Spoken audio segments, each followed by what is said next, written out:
भगवान स्वयं कह रहे हैं, हजारों मनुष्यों में कोई एक चलता है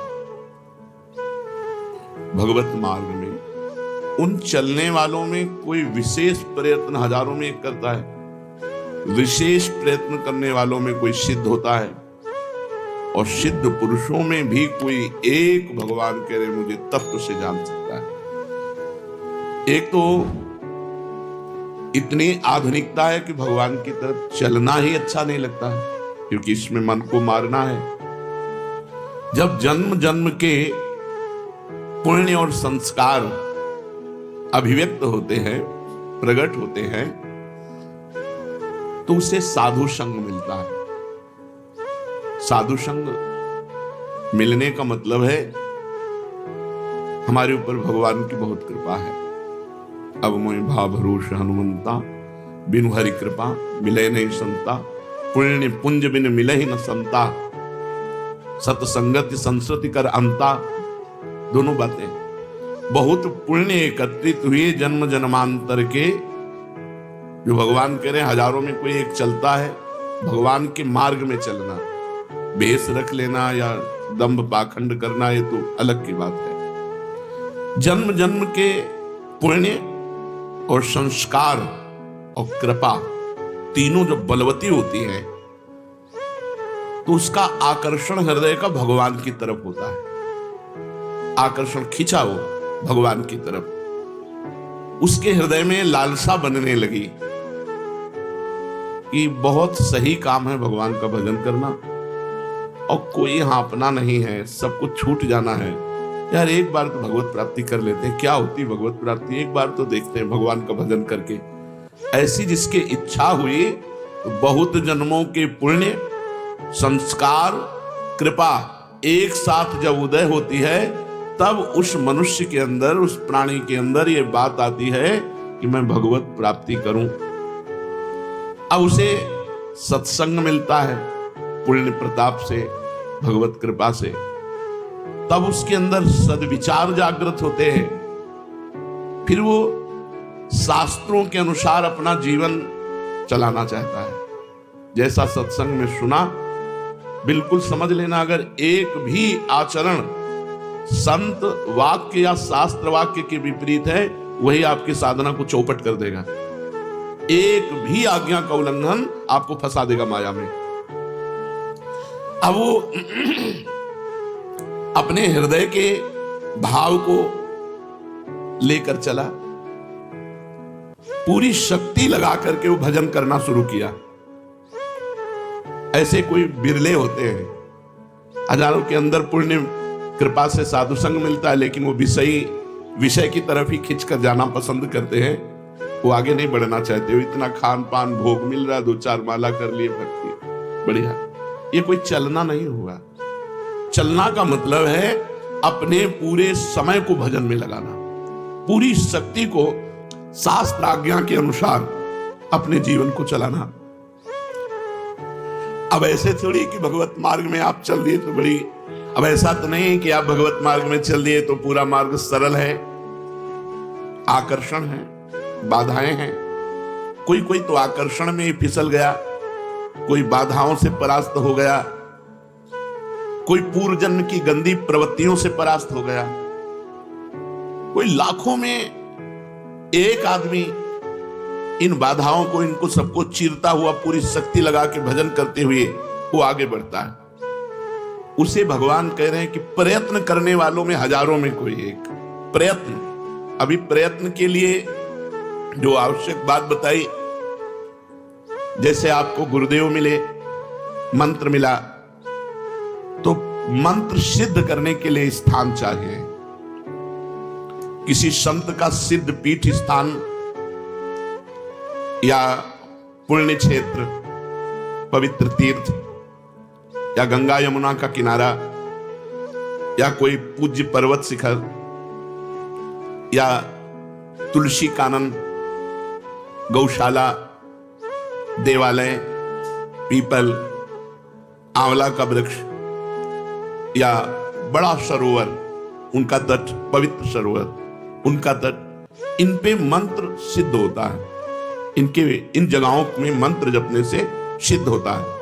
एक बार वर्णन किया गया था कि घर से 10 गुना भजन का प्रभाव गौशाला में, और गौशाला से 100 गुना बढ़कर लाभ मिलता है पवित्र जंगल, एकांत सुनसान जंगल से 1000 गुना सरोवर, तालाब, कुंड, उससे 1,00,000 गुना यमुना जी के तट पर, गंगा जी के पावन तट पर, उससे 1 करोड़ गुना पवित्र पर्वत गिरिराज जी, कामदेव जो वहां कामदगिरी, चित्रकूट, ऐसे पवित्र पर्वतों में, उनसे बढ़कर कई गुना भगवान शिव के मंदिर, भगवान राम के मंदिर, हरि के मंदिर जहां विराजमान है उन मंदिरों में, और अरबों गुना भगवान के नित्य लीला स्थलियों में। अरबों गुना का मतलब 1 अरब नाम घर में जप किए और 1 नाम वृंदावन में जप किए।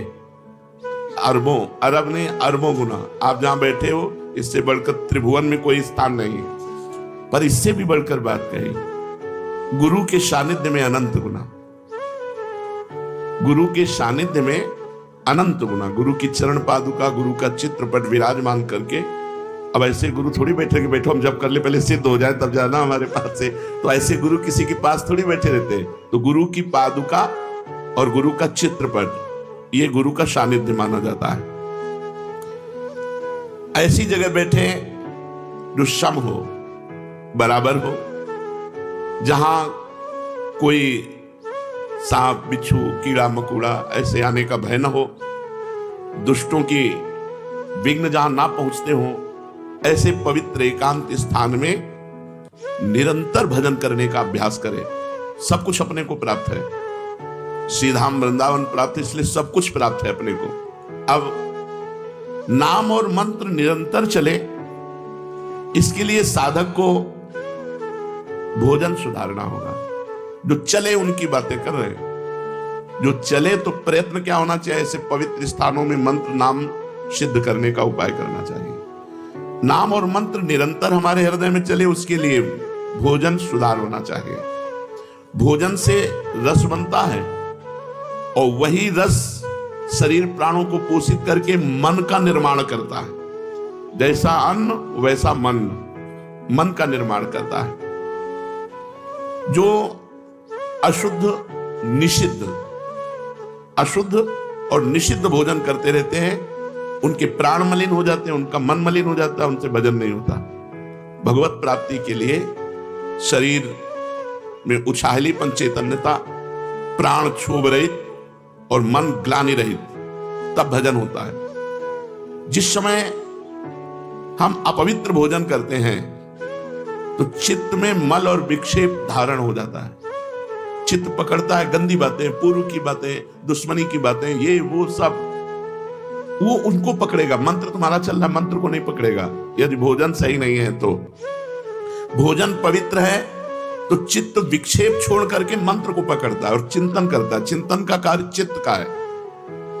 अन्न का सबसे बड़ा प्रभाव भजन में पड़ता है। भोजन में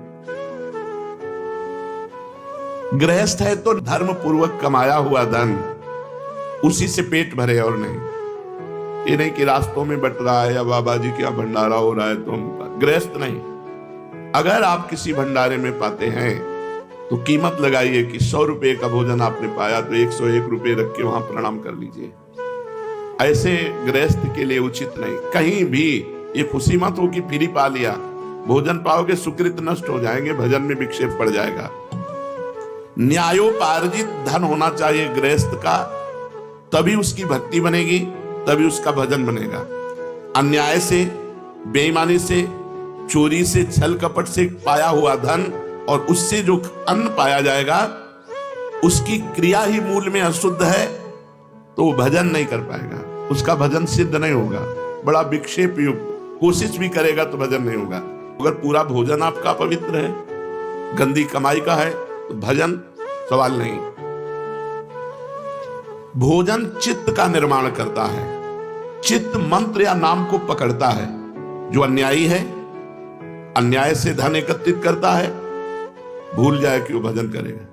पाखंड माला हाथ में, मन संसार में। भजन नहीं हो। इसलिए पहले भोजन पर सुधार कीजिए। गृहस्थ है तो न्यायोपार्जित धन के द्वारा अपना उदर पोषण करे, किसी का भी फ्री पानी न पिए। देख लो आपका भजन बढ़ेगा। कोई हलवा पूड़ी रास्ते में बट रहा नहीं, आप कोई विरक्त थोड़ी गृहस्थ तो खरीद के खाओ, पवित्र जगह से खरीद लो। यदि वहीं पाना है तो 150 रुपए भेंट रख के आओ, खाली हाथ नहीं कि खाया और चल दिया बड़ा मौज है, तुम्हारे सुकृत नष्ट हो जाएंगे। अब आया सन्यासी, ब्रह्मचारी, वैष्णव। ये भोजन कहां से पाए? इसमें सर्वोपरिवृत्ति आकाशवृत्ति। आकाशवृत्ति कहते हैं जो परमात्मा स्वयं हमारे पास पहुंचा दे। कहीं मांगा नहीं, इशारा भी नहीं किया, हमारे पास जो आ गया उसी से उदर पोषण। काशी में इसी आकाश वृत्ति से रहते थे। दूसरी वृत्ति पवित्रता में माधुकरी। मधुकर कहते हैं भ्रमर को। जैसे एक एक फूल से थोड़ा थोड़ा पराग लेकर भंवरा अपना उदर पोषण करता है, ऐसे 5 घर या 7 घरों से एक एक माधुकरी लेकर के अपना उदर पोषण करे। श्वान वृत्ति कभी स्वीकार न करे। धनी पुरुषों की चाटुकारिता करके अपनी व्यवस्था करा लेना, श्वान वृत्ति कभी नहीं। सिंह वृत्ति कभी धारण न करे। अपनी तपस्या का रुआब, अपना चमत्कार दिखा करके भरण पोषण नहीं। आकाश वृत्ति, मधुकर वृत्ति, मधुकरी वृत्ति, और सबसे महान है अजगर वृत्ति। आकाश वृत्ति में तो हम व्यवस्था करेंगे, हमारे पास 100 रुपये आ गए तो हम गेहूं लाएंगे, चावल लाएंगे, दाल लाएंगे, तब व्यवस्था। वो ये भी नहीं करेगा। बना बनाया मुंह के सामने आ गया तो खा लिया नहीं। अजगर वृत्ति। इन वृत्तियों को धारण करें। जो सन्यासी हैं, बैरागी हैं, भगवत मार्ग के पथिक हैं, अगर वो किसी आश्रम में पाते हैं तो पूरी पसीना निकालने वाली सेवा होनी चाहिए। 4-6 घंटे की सेवा की। नारायण स्वामी जी जब वृंदावन वास कर रहे थे तो 8 घंटे लेवरी करने के बाद कह देते मुझे 4 रोटी दे दो बस। 8 घंटे मेहनत करते और 4 रोटी लेते, खूब भजन करते। ये मत समझो कि आप भजनानंदी हो, बढ़िया कपड़ा, बढ़िया जूता, बढ़िया भोजन, ये फ्री है। ऐसे भजन नहीं होता। झाड़ू लगाओ, पोछा लगाओ, 2-4-6 घंटे खूब मेहनत करी और फिर उधर पोषण किया और रात दिन भजन में लगे, तब तुम्हारा भजन बढ़ेगा और सुरक्षित रहेगा। नहीं तो माधुकरी पाओ और यमुना किनारे पड़े रहो, वहीं मांगो, खाओ, यमुना जी के पावन तट पर रहो, कोई सेवा मत करो, फिर तुम्हारा भजन भले बन जाए। वो भी गुरु आज्ञा से, मनमानी आचरणों से तो वो भी नहीं। जो भोजन पवित्र नहीं पाता उसमें आलस्य, प्रमाद और भोग कामना, ये 3 बातें रहती हैं। पड़े रहना, अरे हम नहीं कर पाएंगे सेवा, थोड़ी सेवा है वो भी उतनी जगह अपवित्र पड़ी, पोछा नहीं लगाया। प्रमाद, भोगों का चिंतन, ये खा ले, ये भोग ले, वो भोग ले, भजन नहीं। और चाहे गृहस्थ हो या विरक्त, भोजन आधा पेट अगर भजन करना। जब भजन में मन लगेगा तो भोजन में रुचि नहीं होती। और भजन का बल होता है कि ऐसा नहीं होगा कि मेओ मेओ ऐसे 8-8 दिन भोजन नहीं मिला, गंगा जल केवल पी के, कभी हमको महसूस नहीं हुआ ऐसा। आहार दबा दबा करके करोगे तो भजन थोड़ी होगा। अपने गुरु जी को जीवन भर देखा है, अब भी देखा है, वैसा ही दिनचर्या है। 2 रोटी से कभी ढाई नहीं पाते। अपने हाथ की बनाई 2 रोटी और शाम के दूध। एक दिनचर्या आजीवन के लिए भोजन की होनी चाहिए। विरक्त को भी भोजन में 3 दोष माने गए हैं। एक जाति दोष, एक आश्रय दोष और एक निमित्त दोष। जाति दोष वो है जो स्वभाव से निषिद्ध होते हैं, जैसे प्याज, लहसुन, शलगम, गाजर, ये भजन में विक्षेप डालेंगे ही डालेंगे। ये तमोगुणी जाति के हैं, इसलिए इनका प्रयोग नहीं करते। तमोगुण इनसे प्रकट होता है। यद्यपि ये इनकी प्रकट होने की प्रक्रिया पवित्र है।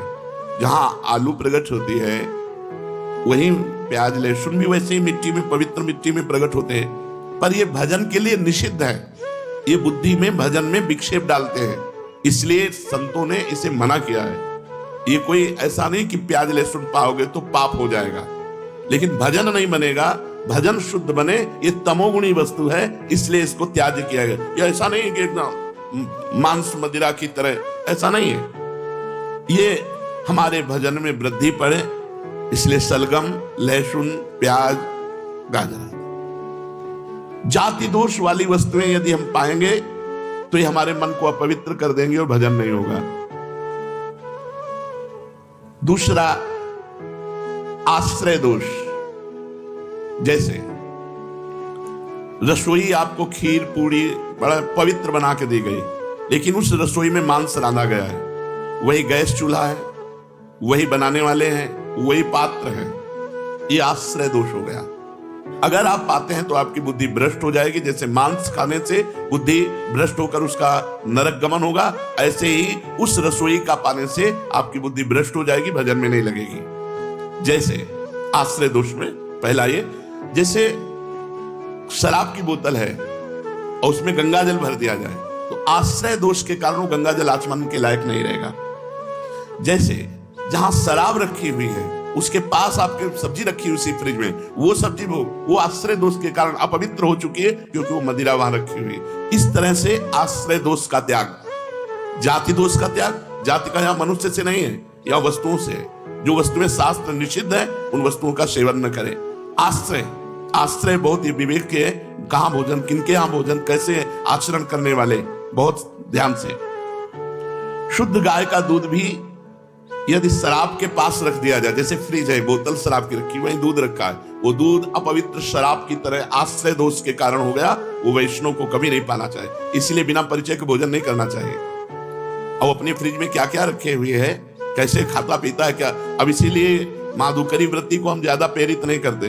तो ऐसे हम कोई पेट भरने के लिए बाबा जी बने क्या? उनकी पवित्र माधुकरी, जो पवित्र आचरण करते हैं, पवित्र व्यवहार करते हैं, उनसे हमारा भजन बनेगा। तो अब आकाश वृत्ति सर्वश्रेष्ठ है, जो भगवान दे दे उसी से अपनी व्यवस्था करके खाओ पियो, भजन करो। जैसे अपने यहाँ श्री जी के विधान में किसी से मांगा नहीं जाता, कोई दान पेटी नहीं, किसी का कोई किसी भी तरह घुमाव फिराव नहीं। ऐसे नहीं है ओहो भाग्य खुल गए, रुपया रुपया के लिए बाबा जी बने, भोजन के लिए बाबा जी बने, भगवान के लिए बाबा जी बने। तो ऐसा नहीं संसार में कि अपवित्र ही लोग हैं, बड़े पवित्र भी हैं, उन्हीं से चलता है। तो आश्रय दोष, जाति दोष, आश्रय दोष। अब निमित्त दोष, साधक को निमित्त दोष से भी बचना चाहिए। जो वैष्णव नहीं है, जिनका अपवित्र आहार विहार है, उनका छुआ भोजन नहीं। हमारे लिए अछूत कौन? जो वैष्णव नहीं है, जो भजन नहीं करता।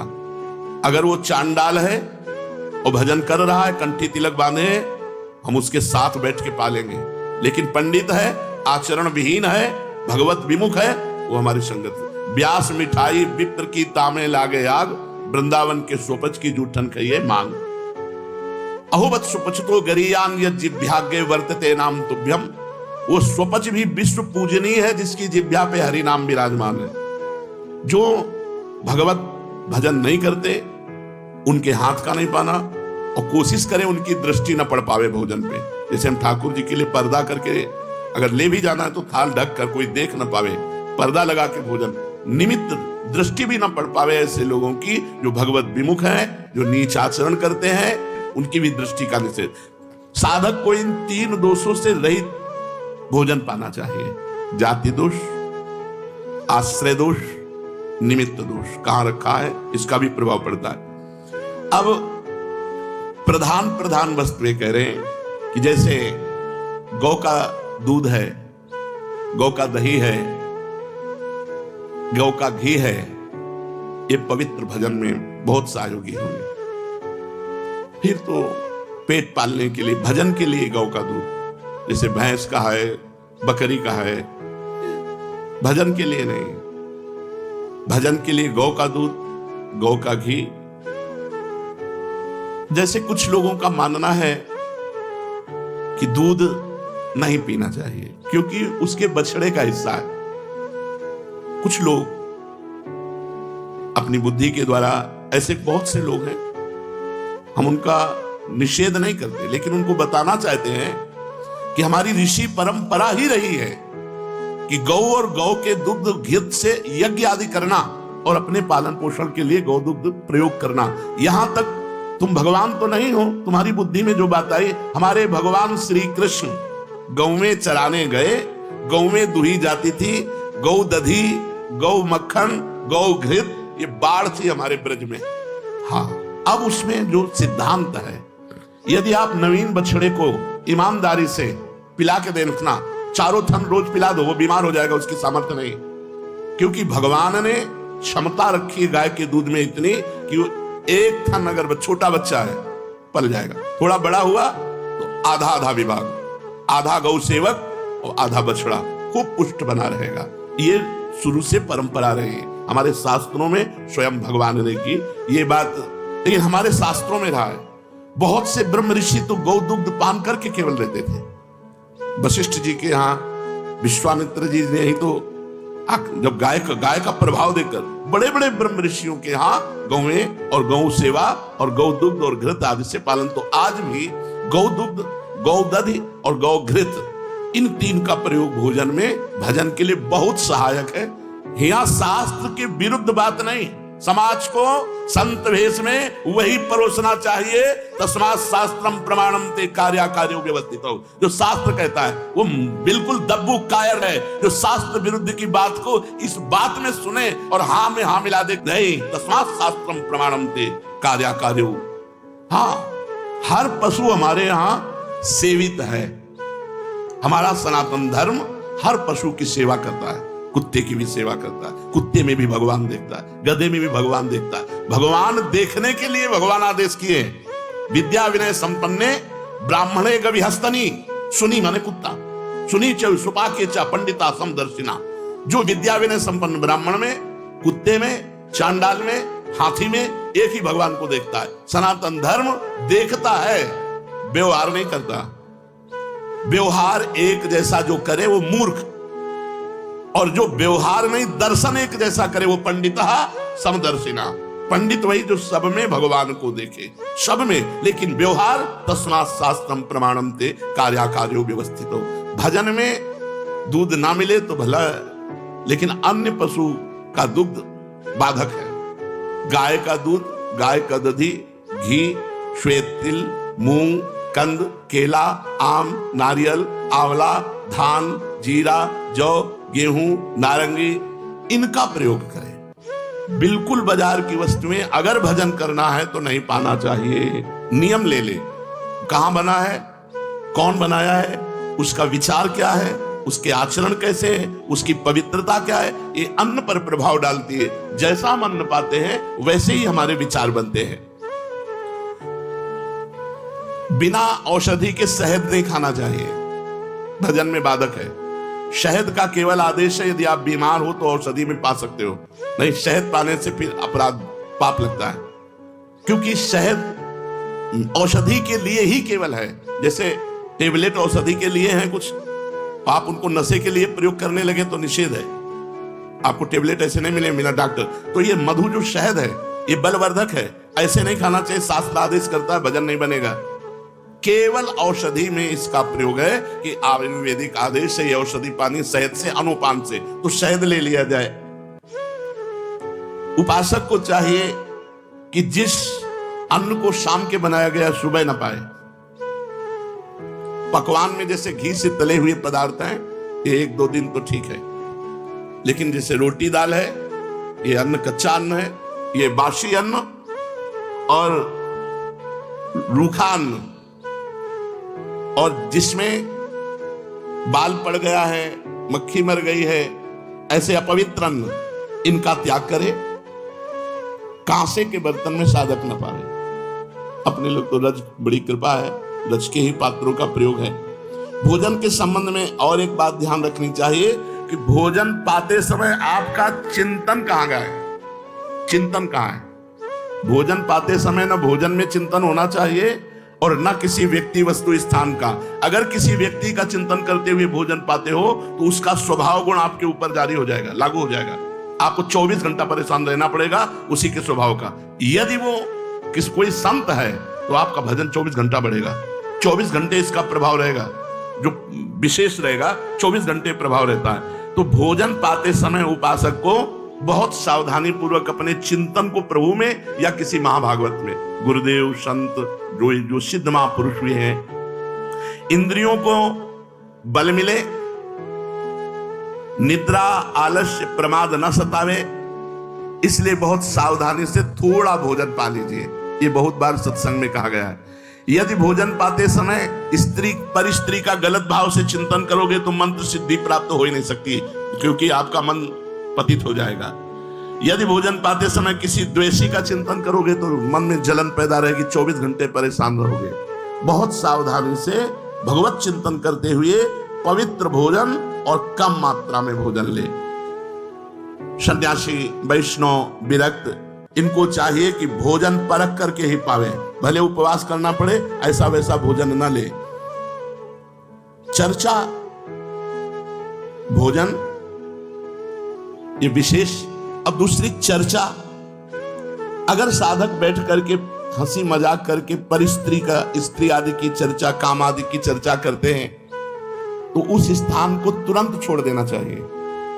अगर वो गंदी बातें दिखाते हैं, मोबाइल में गंदी बातें या ऐसे गंदी बात करते हैं, तो जो साधक को मंत्र सिद्ध करना है तो कान में अंगुली डाल के तुरंत हट जाए। बस एक ही दवा है, उस व्यक्ति से दोबारा मिले ना, उस व्यक्ति की चर्चा न सुने जो कामुक है, जो काम की बातें करता है, जो भगवत विरुद्ध करता है।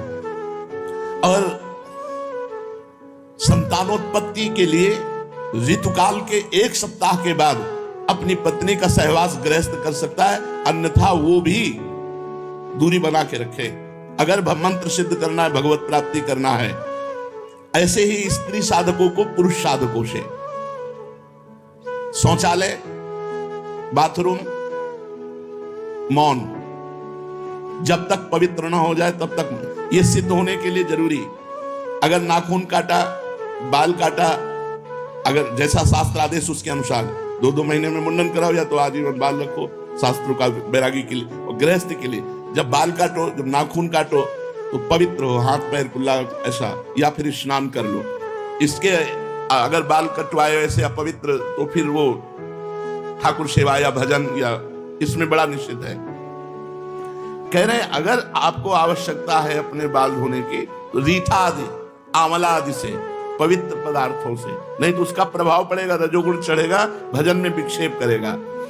कभी जूठे मुंह न रहे, कुछ भी अगर खाया तो आचमन करें 3 बार, राधा वल्लभ श्री हरि, राधा वल्लभ। वैसे शास्त्री तो केशवाय नमः, नारायणाय नमः, माधवाय नमः। और हो सके तो 3 समय स्नान करें, नहीं तो 2 काल तो करे ही, प्रातः और सायं। ऐसा नहीं कि आपको सोच नहीं लगती तो आप स्नान न करें, प्रातः और सायं 2 स्नान तो होने चाहिए। वैसे 3 स्नान, त्रिकाल स्नान की बात है।